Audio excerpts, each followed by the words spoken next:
Good morning. Good morning. Good morning.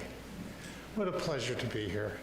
My name is David Howell, and I am your worship associate for today, and my pronouns are he, him, and his. As you all know, we are a church that welcomes all people of theologies and philosophies and worldviews and ways of living and ways of being in the world. And because it's what I do, I was thinking about that. One could see it as an unpleasant chore to invite those who are different in to join with us, but that is not the way in which we do it. It's always more interesting and more enlightening and enriching to be with a variety of people rather than just someone and someones who view the world the same way that you do. So to say whatever your creed may be, whatever your beliefs may be, whatever your way of life may be, you're welcome here. You are more than welcome. We wish to have you. It makes our life richer that we are now able to talk and think and be with those who are different. I do want to mention one announcement. It's on page 2 of the thing. Let's party. I'm just reading here. We're celebrating Reverend Carol's wedding.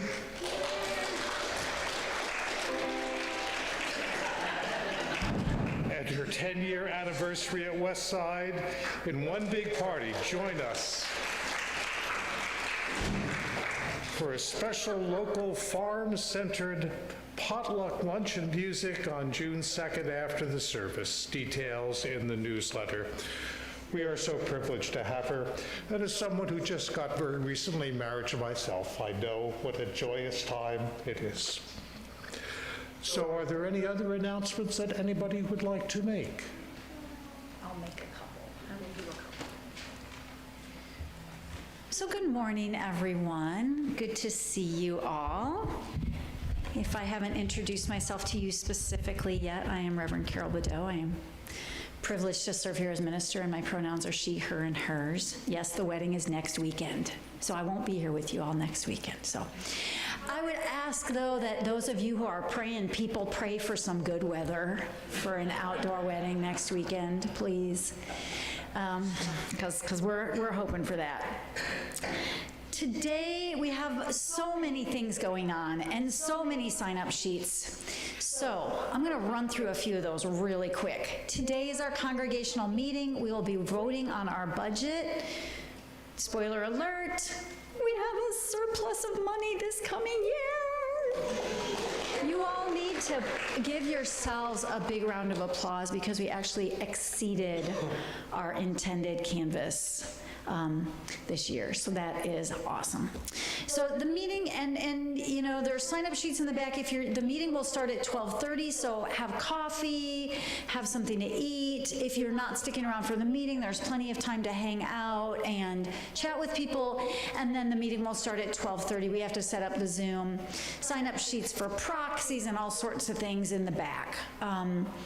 Also, please note that Earth Church is this afternoon at 3 o'clock for those of you who are interested in that. We have an Earth Church gathering. And a special announcement about our spiritual practices in the morning. So the group has sort of agreed that the first Sunday of each month we're going to do some drumming. So for those of you who are interested in drumming circle type gatherings, first Sundays of the month at 9:30. So today we're going to be talking about something called the Citizenship. I've given you handouts. Don't be too stressed out about reading the handout. I'm going to explain that for those of you who are with us virtually. All will be made clear. You don't have to have the handout. But we're going to be talking about the difference of shifting from thinking of ourselves as consumers to citizens and what that means. So in a moment, I'm going to invite the bowl to sound. And as I do that, I invite you to just become part of this circle, regardless of whether you're in the room or you're here virtually, regardless of whether you're hearing this today or at some point in the future. We create community by where we choose to put our attention. I had this conversation with my partner Tracy the other day where he was saying culture is really important, and I said, yes, what is culture? Culture is where we as a collective choose to put our attention and our values. So I invite you, as the bowl sounds, to simply reflect on, where is your attention right now?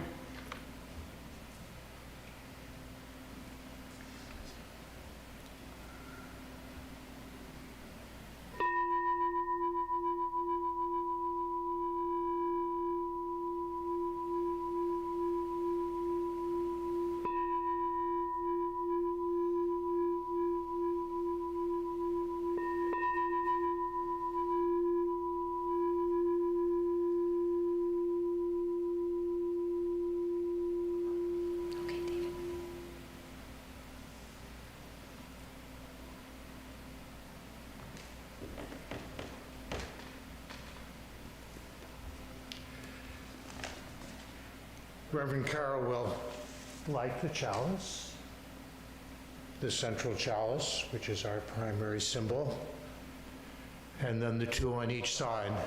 I was thinking about that too. You know the meme for journalists, if it bleeds, it leads. And it's so easy to think about the unhappy things, but it is even easier to think about the good things. Just look out the door and listen to the birds, and turn to a friend and share all the things we have to share together, which is something we may have to learn to do. For the reading for the chalice lighting today, I picked a poem by Robert Frost, who probably is best known for "Good fences make good neighbors." That's not this one. This is a different one, called "The Lockless Door." It went many years, but at last came a knock, and I thought of the door with no lock to lock. I blew out the light, I tiptoed the floor, and raised both hands in prayer to the door. But the knock came again, my window was wide. I climbed on the sill and descended outside. Back over the sill I bade a "come in" to whatever the knock at the door may have been. So at a knock, I emptied my cage to hide in the world and alter with age.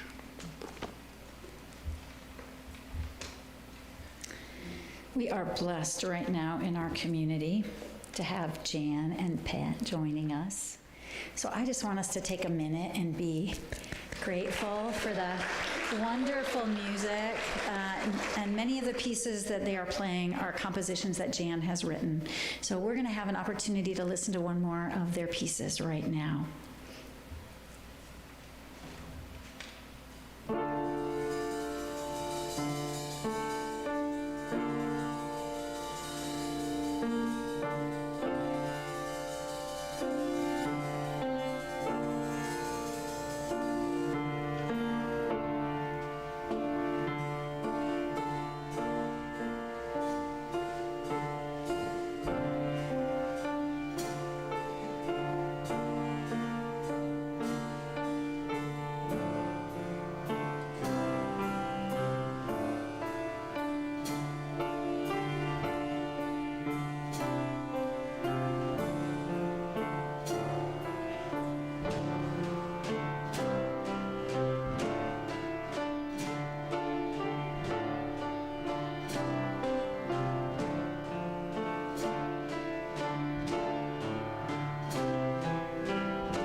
Thank you so much. I believe this is yours, sir. I love the title of that piece, Prosperity Together. That's sort of the point of today's service, is that collaboratively we are more abundant. That when we come together, we create greater prosperity for each of us and for the collective and to share in the world. So many of you have heard me talking in the last year or more about how our denomination, the Unitarian Universalist Association of Congregations, is in the midst of changing its core statement of values. We have added and amended to what we used to call the 7 principles. Some of you who have been UUs longer will remember the 7 principles, short statements of 7 things that we value. Those have been added to and amended in the last couple years to make them more expansive and also to add statements of accountability to those. In a few weeks at the General Assembly of the denomination, which, by the way, I want to say, anybody can attend General Assembly, okay? You don't have to have a special, it does cost money to attend, but we can also figure out scholarship-y stuff if we need to for that. They have just changed the way they run General Assembly. This year it will be completely virtual, and they've decided that now they're going to alternate years where it's in person and where it's virtual. Used to be in person all the time, and somebody, of course we changed that during COVID, and then somebody said, you know, it's not exactly the most environmentally friendly thing in the world to have thousands of people flying from all over the country to a big conference center using up all those materials for us to meet. What if we didn't do that every year? So this year is a virtual General Assembly. Next year is in person. So if anybody's interested in attending, let me know. But at General Assembly this year, the delegates, representatives of the congregation, and again, we need delegates from this congregation. If you would like to be a delegate to General Assembly, let me know, and then you'll get a chance to vote. They will be voting on the final vote on these revised statements of purpose and principles. So those are available online through the UUA. Those of you who are physically here, and I've passed these out multiple times. We've passed these out many, many times. I've given you another copy of them today. But at the core of this change is a statement that's sort of radical. We have changed our purpose to say that the purpose of Unitarian Universalism is to engage in the transformation of the world through liberating love. So the new logo has at the center a chalice with the word love in the center of it, and then these 7 interlinking other values. So I've preached about that a lot. For those of you who haven't seen it before, you can look at it. One of the questions we ask ourselves is, what the heck does that mean? How in the world are we supposed to transform the whole world, and what is liberating love? So today I thought I would share with you a model about how that might work that I'm finding really interesting. And it was a model that was proposed at last year's General Assembly as part of one of the workshops. So there was a workshop last year at General Assembly that got a whole lot of attention.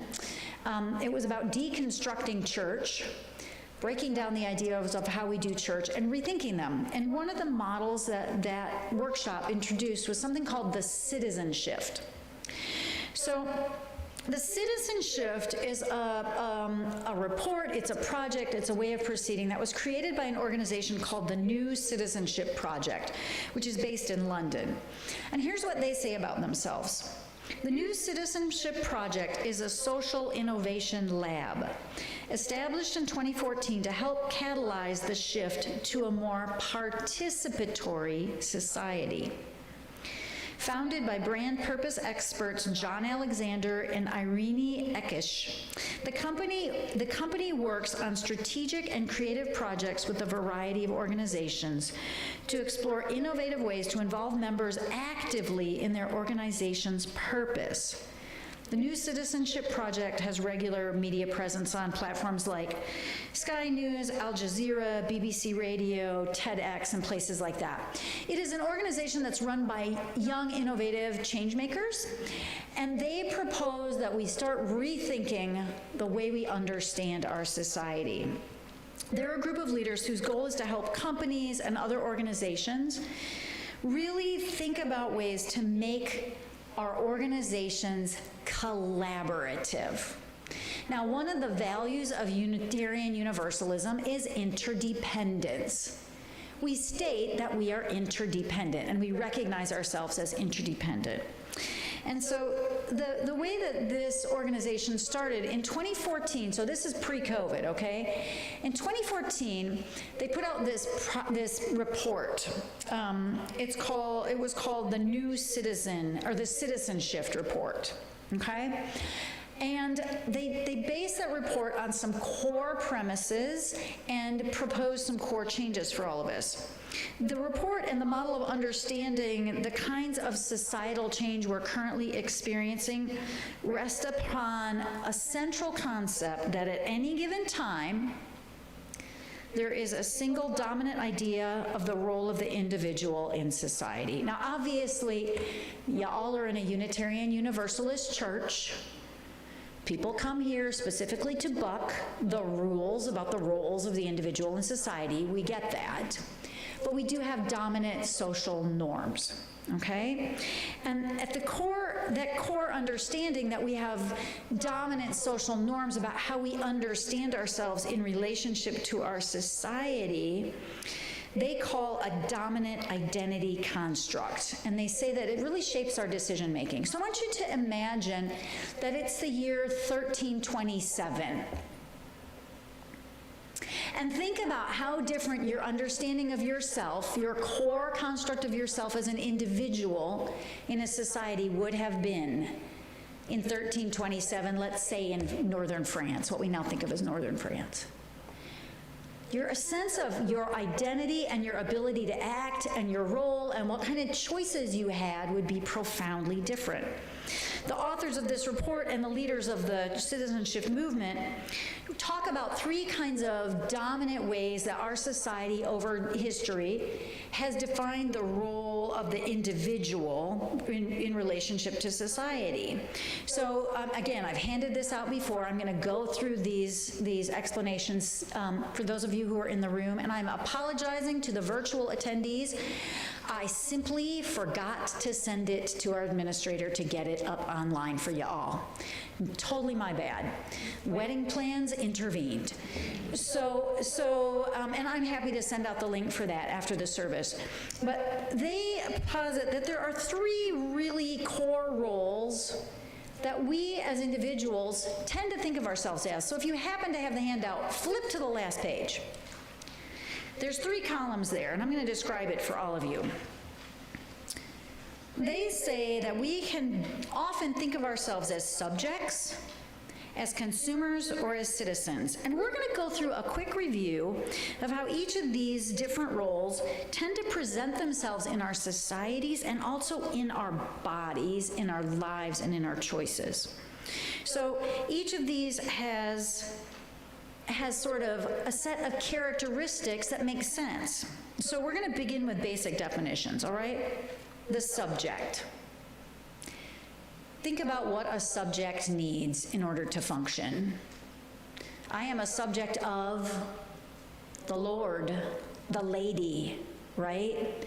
So a subject is someone who sees themselves as subject to the rule of another, defined generally as a lord, who might be a political leader, a deity, some other larger-than-life figure. So think feudal system, right? The lord of the manor, and you're the subject, and you pay homage to the lord of the manor, and the lord of the manor protects you, and that's sort of your social identity, okay? Now, by contrast, a consumer is the one who has the power to purchase, to acquire for themselves what they need without depending on a lord to get it. Does that make sense? start thinking already about the different ways people can have lords in their lives that they're subject to. This is not just the feudal system. So the consumer movement in history, if you think about it, the movement for independence and being able to make and create and buy what we want was a huge political shift, right? The citizen is a different model entirely. The citizen is one who, rather than going out and getting whatever they want, participates in a collective, collaborative creation of what the common good needs. Okay? The subject is dependent on the Lord for having needs met. Now, so I'm going to go through these. For those of you who happen to have the traits listed on that handout, I'm going to just describe these different traits. So a subject is dependent. A subject is dependent on a lord for having needs met. And this might be a political lord, like in the feudal system, or it might be a deity lord, right? And if you think about many religious traditions, the Lord is the one whom we rely on to have our needs met. Our dependence is rest there. By contrast, a consumer does not see themselves as dependent. They see themselves as independent, right? They have the power through personally obtaining and maintaining resources to get their needs met. How is a citizen different from that? The citizen is neither dependent or independent. The citizen is interdependent. The citizen assumes that sharing power and resources is the best path forward. All right, I'm just going to pause for a minute here. I love the looks on the faces in the room. People are like, huh? What does it actually mean to be interdependent? And how is that different than being independent? Okay, we're going to keep going through the list. The subject expects things differently than the consumer or the citizen. Our expectations change. This is really important, okay? A subject expects things to be done to them, right? We wait and see. Think about that. If you are dependent and you are a subject of someone else, you wait and see what's going to happen. The consumer, by contrast, expects things to be done for them if they come up with the cash or whatever it is to get it done. So I will tell you how this looks in churches. How this looks in churches is in a church where the model is a subject-based church, you do it because that's the way it's done. You expect it to be done to you. You show up, you are dependent, and you expect it to be done a certain way, but you're not the one that's going to say how it's done. Is that sounding familiar to anybody who's ever been to that kind of a church? You're in a Unitarian Universalist setting, so I'm guessing some of you left that, right? But what's interesting is the consumer expectation often doesn't work very well. Because the way consumerism works in a church setting is people show up and they expect to get what they want or they're leaving. They're not invested in the community, they're paying for what they want, right? That is a consumer model of participation. I, as an individual, pay for what I want to get. And if I'm paying for something, I want to get what I paid for. I expect things to be done for me. Making sense? Okay, a citizen is different. Citizens expect things to be done with them, together. They expect negotiation. They expect collaboration. They expect cooperation. They do not expect to automatically get what they want. They expect committees. Okay? They expect the committee experience. Now, where's the focus of the attention of the individual in these different versions? The focus of the subject's attention is often primarily religious, and I would say that political zealotry fits in this category too. All right? It is a religious focus of attention. It's the way it is because I believe it. It's just pure belief, and it's going to happen because I believe it that way. It's a religious focus. The focus of the consumer is material. It's right. It's on what I want. It's on, am I getting what I want? The focus of the citizen, and here's a word that some of us might go, ooh, I'm not sure I want to be a citizen. The focus of the citizen is spiritual. Okay? Which is a word that can be problematic and tricky in UU settings, but here's how I would interpret that.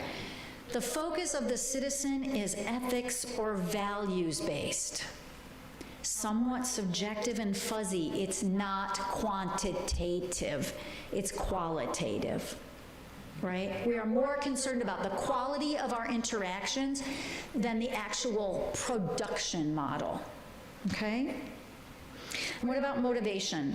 A subject is motivated by duty, by obligation, right? To the Lord. Because why? Because that's how we stay safe. If I am dependent, I need to be loyal or faithful or dutiful to the Lord, because then the Lord will protect me and take care of me. A consumer, by contrast, is motivated by something completely different. Choice. Total choice. I want to be able to choose what I want. I am motivated. Sorry, that I skipped a line for those of you, right? A consumer is motivated by rights, right? Which ties directly into choice, right? So think about yourself as a consumer. But I have a right to have my voice heard. But I have a right to get what I want. But I have a right. By gosh, when I show up at that restaurant, I have a right to fast service. I'm not particularly concerned about the fact that the wait person is having a really bad day and their car broke down and something really bad just happened to them. I am paying for my thing. I have a right to fast service. So while the subject is motivated by duty, the consumer is motivated by this feeling of deserving something or having a right to get something. The citizen is different. The citizen is motivated by a sense of common purpose. We are not freaking out if we think our rights have been stepped on. That's not our first response. We're asking, how is the common good being handled? How are we doing so far? Anybody? Feel free to make a squinty face at me if you're like, not so sure about this. This is a direct threat to a lot of our identities, right? We are very attached to getting what we deserve, to being able to choose and purchase it. Okay, so this is kind of a challenge. The subject is obedient. The consumer is demanding. The citizen is participatory and cooperative. These are really, really, really different. When one is a subject, one hopes to receive what one needs. We hope for it. We hope we get it. We hope someone brings it to us.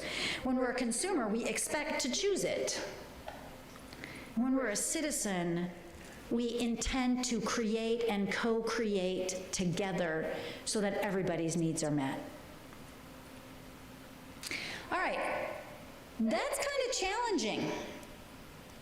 You do not have to raise your hand, but I would ask you how many people are feeling just a little bit resistant or threatened or challenged by this? Yep. Thank you for being brave and raising your hand.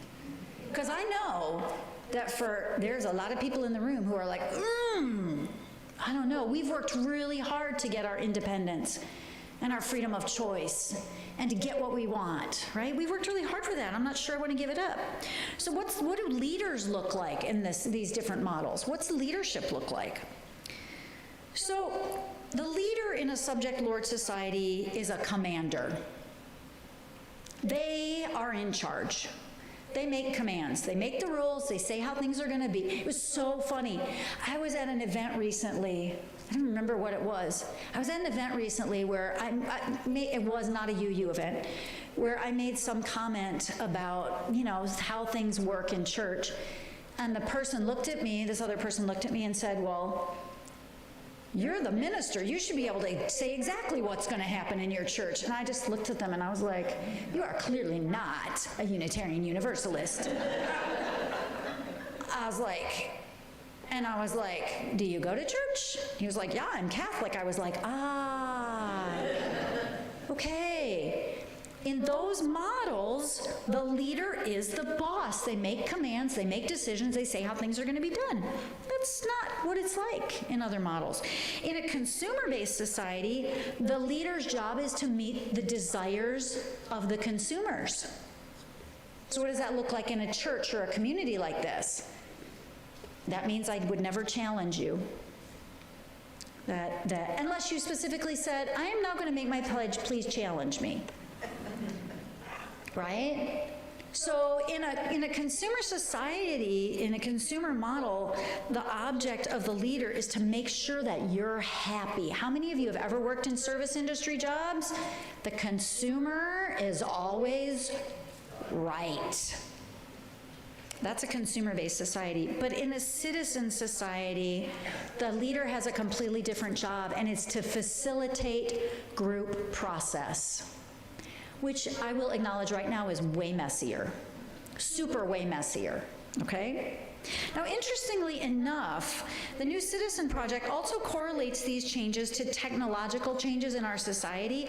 They suggest that these shifts in core identity happen over time, and that we are currently undergoing another core shift in identity. Think about what artificial intelligence does to us as individuals, thinking about identity and the individual of the identity in society. Now, one thing that's important to note is that this particular group is based in the UK, where they still kind of have the subject Lord thing going on pretty actively, right? They have this tension. They have this tension there because there's still royalty there, right? That's still a deep part of their society. So for them, that is more active perhaps than it is for us in the United States.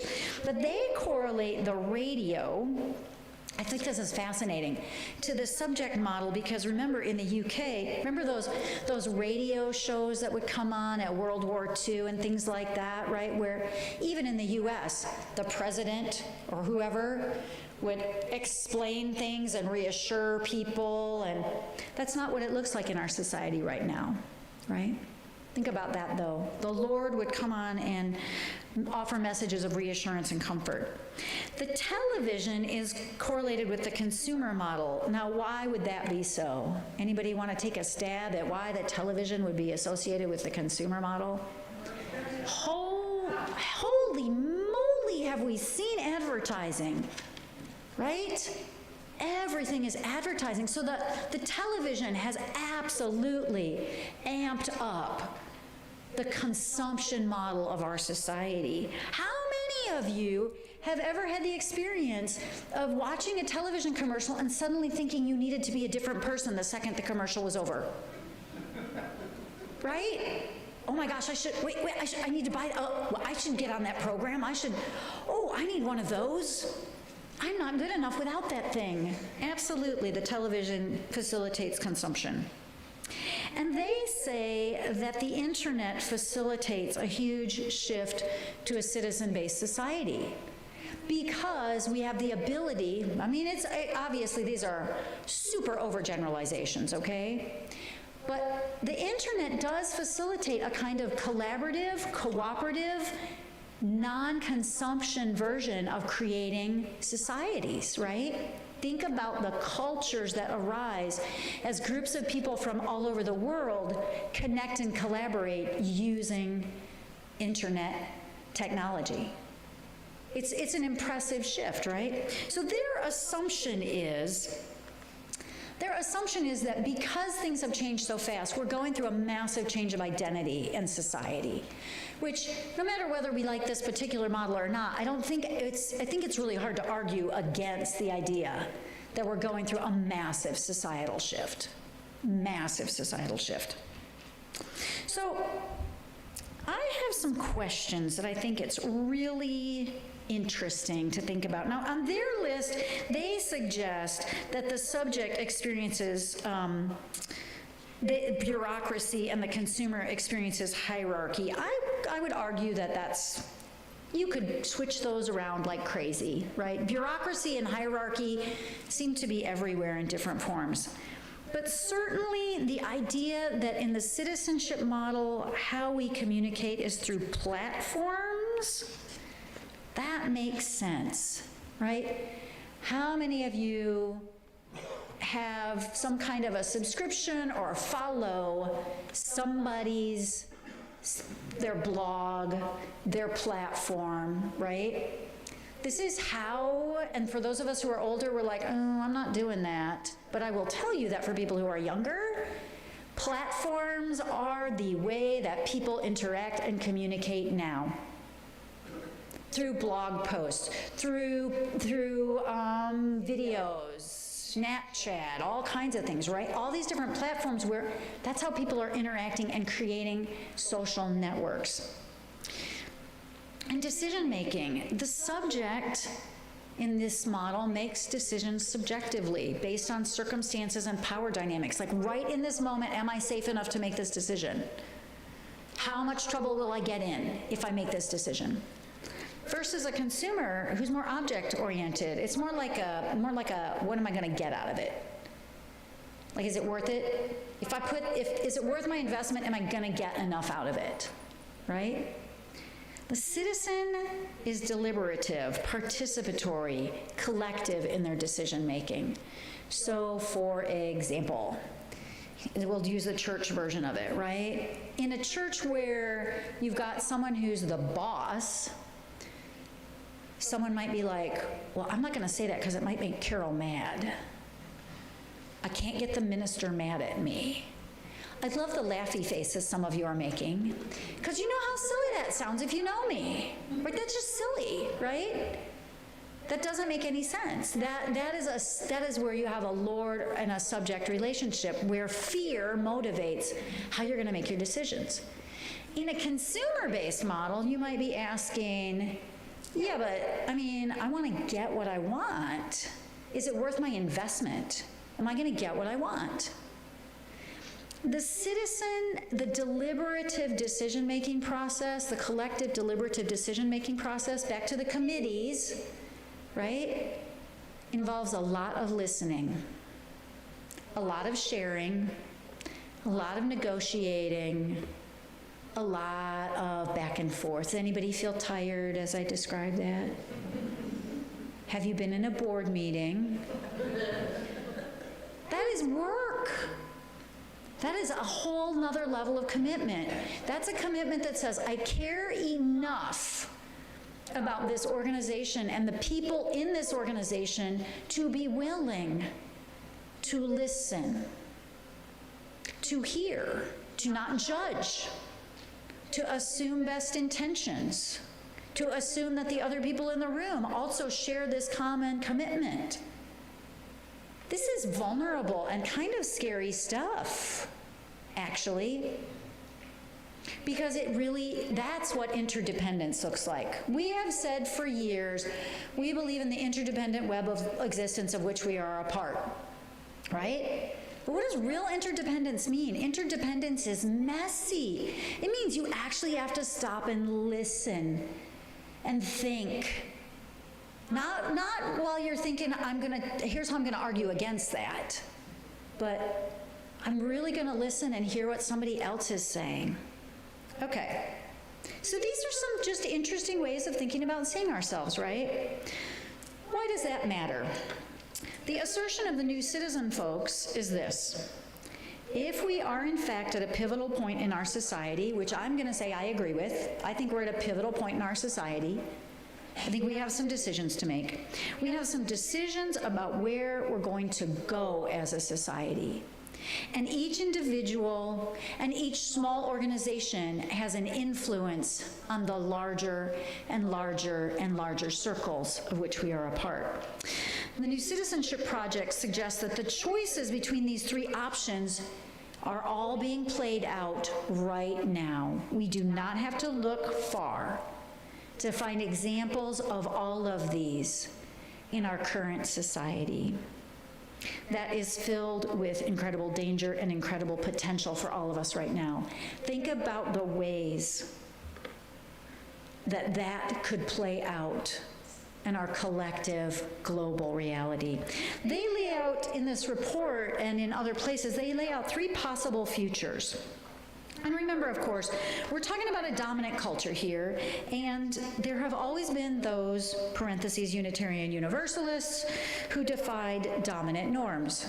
So even if our dominant society goes in one direction, that doesn't mean we all have to participate in it. But we could go back to a dominant society where the individual is either a dependent subject to a lord or a consumer. And here's what they say about that. The consumer story could be restored. This is what back to normal would mean. Their suggestion is that going back to normal might not be the best idea. This is what back to normal would mean. It would be a little like the aftermath of the 2008 financial crash. Some part of all of us wants this very badly. We want our commutes back, our coffee. We want the crises put back where they were so we can just pick up where we left off. Challenge with that is, if that's what we're looking for, we're going to end up, we're going to create some of the same problems we already created, right? The subject story, they say, is also making a very big comeback. We are already seeing not only the accentuation of already appalling levels of inequality, but also near universal acceptance and even embrace of radically reduced civil liberties. If there's a part of us that wants to go back to normal, there is another that is reassured by the idea that someone else will take charge. Sit with that for a minute. I know that you're thinking about other people with that taking charge part, but we all have all these parts. Think about those for a minute. Don't we have a little bit of both? The part that just wants it all to go back to the way it was before climate change was a lived reality, before we understood that we can't keep consuming and consuming and consuming and consuming, right? Parts of us want to go back to that. And we also have the part that is perhaps much clearer in some aspects of our society that wants someone with a big voice, with big power, whether that's a political figure or a celebrity or a deity or even some great Unitarian Universalist minister, not me, to take care of it for all of us, right? To just take care of it, to come up with the answer. We want to latch on to simple answers. Those are very real temptations that we have to deal with. But the alternative they suggest is to choose to be citizens. And here's what they say. When we think of ourselves as citizens rather than consumers, we're more likely to participate, to volunteer, and to come together to make our society stronger. It is messier. It is more complicated. It is more vulnerable because then we have to listen and we have to hear someone else say to us, yeah, but you getting that thing that you want isn't necessarily what the rest of us want. Or hearing someone say, yeah, but I don't want you to make my decision for me, right? This shift, the choice to become citizens, I would say, is at the heart of the revisions to our purpose and principles of Unitarian Universalism, okay? Because what else besides love would motivate you to sit with other people whom you might disagree with and truly listen to them, even if they make you uncomfortable? If love is at the center.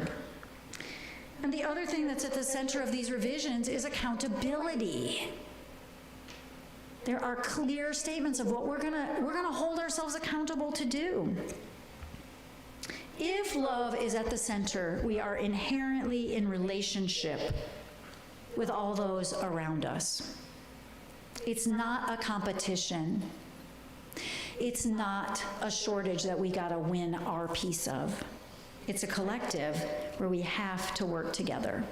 So the new Citizenship Project suggests that we ask ourselves a few questions.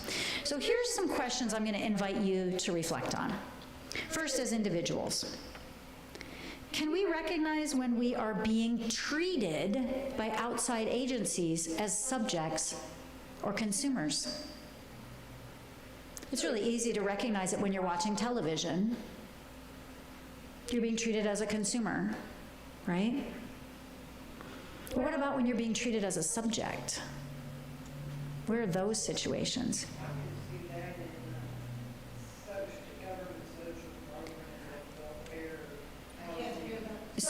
So Alice is saying sometimes social programs, often there are threads in the ways governments operate that can lean into making us subjects, where we feel like we don't have agency, where we're dependent.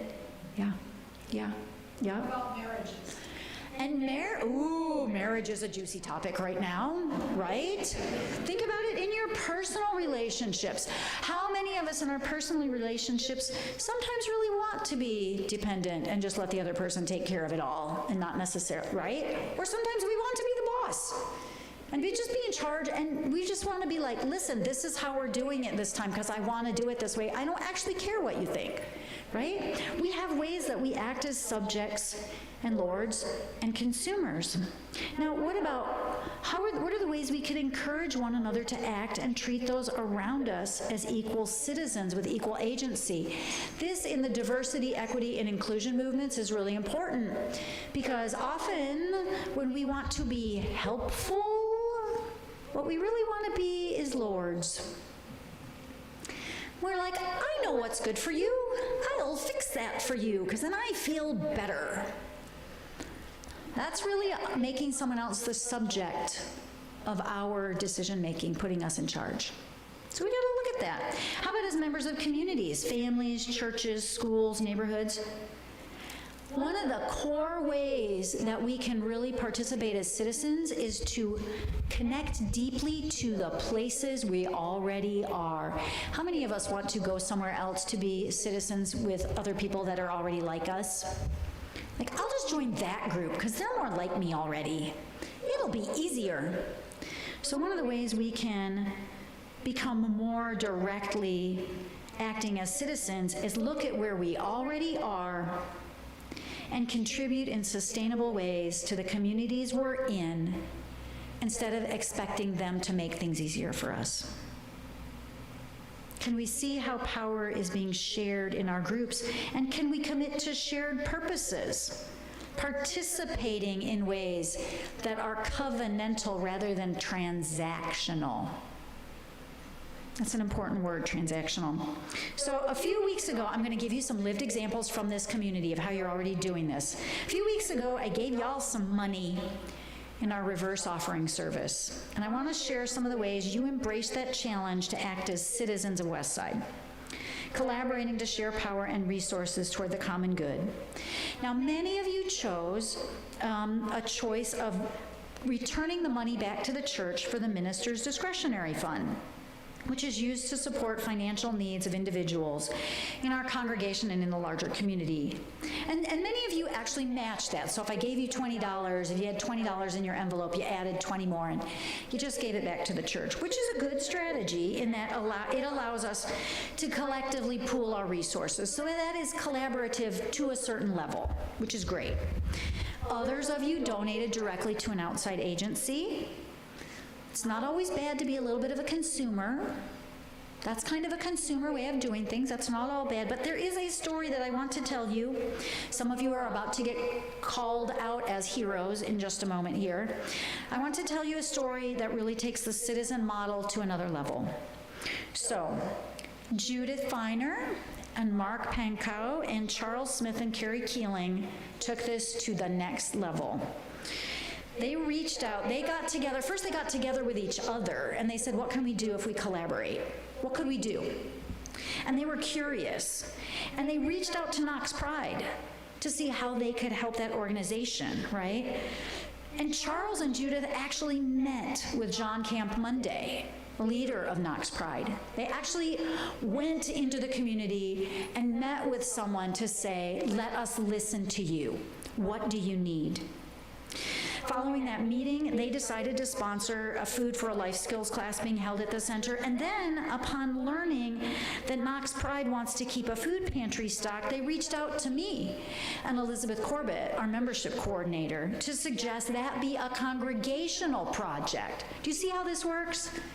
This is a whole different level. Which then Elizabeth and I said, yeah, absolutely, let's make this our justice and generosity focus for the whole congregation. So we're currently working with Knox Pride to stock their food pantry, and even beyond that, they will be they're our Share the Plate partner right now, and they will be coming to do a service in June. They will be speaking to us at our Pride service in June. That's citizenship. There are lots of other ways other people have done things like that here. I'm not saying, oh, you guys are the first ever, it's the only time. But that is a perfect example of how being a citizen works. Collaboratively, interdependently, looking for common goals, listening to the needs of the community, finding ways that the community can grow and expand in a collaborative co-creation, creating something bigger, something more that reaches out. So first and foremost, I want to just applaud you all, because that was awesome. That was awesome. And the truth is we can't all do that all of the time. There are times when that's not where you're going to be, where you're going to be like, I'm going to just be able to chip in some money to the collective money and let other people do it because that's what I need to do right now, which is fine. But if we can think of ourselves when we're doing it, not like, oh, I just am going to pay my way, but right now I'm contributing to the collective, it's a different mindset. As always, there are many ways we can co-create a world with more love and justice. Contributing to West Side, this is our justice and generosity part. You can always drop some cash in the box at the back of the room. Use the QR code to donate financially. That is great because we collaboratively create programs that we can all do together. You can participate in various projects and activities. Green Sanctuary, Buildings and Grounds. By the way, there is a sign-up sheet on the back table for the May 25th Buildings and Grounds Workday if you want to come in and help work on the grounds to get some of the flower beds weeded and things like that. That is something you can sign up for. Or you could propose something you'd like to see us working on. Because we're going to do more good work in the world when we collaborate, right? It's a little bit more complicated. I'm sure there was you had to coordinate. When are we going to go over there? Who's going to make the call? How are we going to do that? That takes time and energy. But ultimately, we can do a lot of good that way. Together, we can participate in creating greater health and well-being and justice for the truly interdependent web of life that we are a part of. We are a part of something much bigger, and even though we may feel small, every little thing we do can make a big difference. So speaking of the web of community and its well-being, we're going to take a minute. I'm going to ask Elizabeth to come up. We're going to take a minute and recognize the newest members of West Side, some of whom I was just describing. We're going to take a minute to recognize the ways that some of the new members of this community are helping us to grow and change together. So in the last few months, a number of new folks have formally joined West Side. So some of them couldn't be here today, but I'm going to invite those who can. So Charles and Carrie, come on up. And Elizabeth Greenwood, come on up. Come on up. Also, Mike Chapin has recently joined, and Melanie and Miranda Goldstein have also just joined. So you guys just stand, look, you can just stand there. First, everybody, in case you haven't met them yet, welcome, let's welcome them. So folks join here and they start doing things like coming up with social justice projects and helping with Green Sanctuary events and working in the kitchen. Mike Chapin has just agreed to be on our endowment team. These contributions, every little contribution makes a difference. A community is built out of the gifts of the individuals who choose to show up, who choose to participate, who choose to actually act as citizens invested in the community. So first, for everyone who's already been here doing that, and you know what, you don't actually have to sign the book, just showing up counts. For everybody who's already doing that and been doing that, we are thankful. And we are particularly going to say thank you to these new individuals by giving you a little gift. So Elizabeth has some gifts. It's not fancy, because we're not a consumer society. They're all the same inside. They're basically the same. They're candles with different scents and things like that. Now, here's the cool thing. It's a Unitarian Universalist citizenship-based thing. So when you open that up during coffee hour or whatever, if you're like, I don't like sandalwood, you can trade. You can swap it out. And there are 3. They're not actually in the room right now, so you could definitely swap out for theirs. Okay? It's a co-creative, collaborative process. So we often, we used to say here that we're the church of the helping hands, the loving hearts, and the open minds. We're saying that slightly differently now. Westside is a place where love unites us in common purpose. Caring connects us in our actions and deeds, and in this way, our community thrives. We are grateful for each and every person who is helping this community to thrive, and we are thriving. We are thriving as a community, and we're especially grateful today for this group of new members in our midst. You guys can have a seat. You mentioned the field trip also. Ah, yes. Thank you for reminding me. Field trips to Knox Pride, part of that social justice. There are, can you tell me the dates, Elizabeth? Yes, this Thursday at 1 p.m. So this Thursday at 1 p.m. and then June 9th after the service. So if you want to go on one of the field trips to Knox Pride to visit their new center and learn more about it, there are sign-up sheets, and you can just let us know if you're with us virtually. You can let us know by emailing us or reaching out to us. So those are things that you can do. Thank you all for being part of this community. We're going to sing a closing song together. It's number 128 in your gray hymnal if you are here in person. And we're actually going to, you know what, you can stay seated. I'll be a good citizen leader and say, you do not have to stand up while you're holding that book. You can sit there. And Jan and Pat are going to play for us as we sing all the verses of number 128 for All That Is Our Life.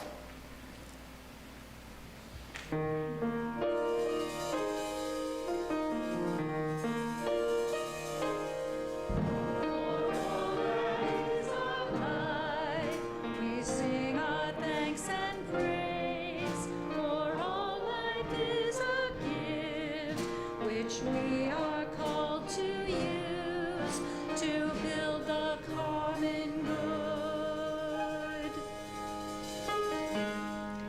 and make our own days glad. For needs which others serve, for services we give, for work and its rewards, for hours of rest and love, we come with praise and thanks. For all that is our life, for sorrow we must bear, for failures, pain and loss, for each new thing we learn, for fearful hours that pass, we come with praise and thanks.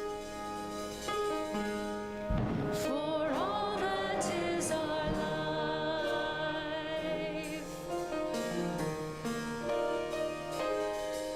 for all that is our life, we sing our thanks and praise.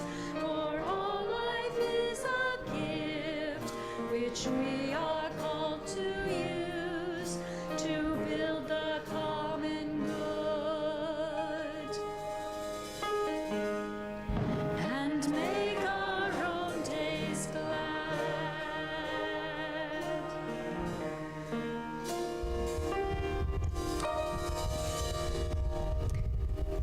Now I'm going to invite you to stand up.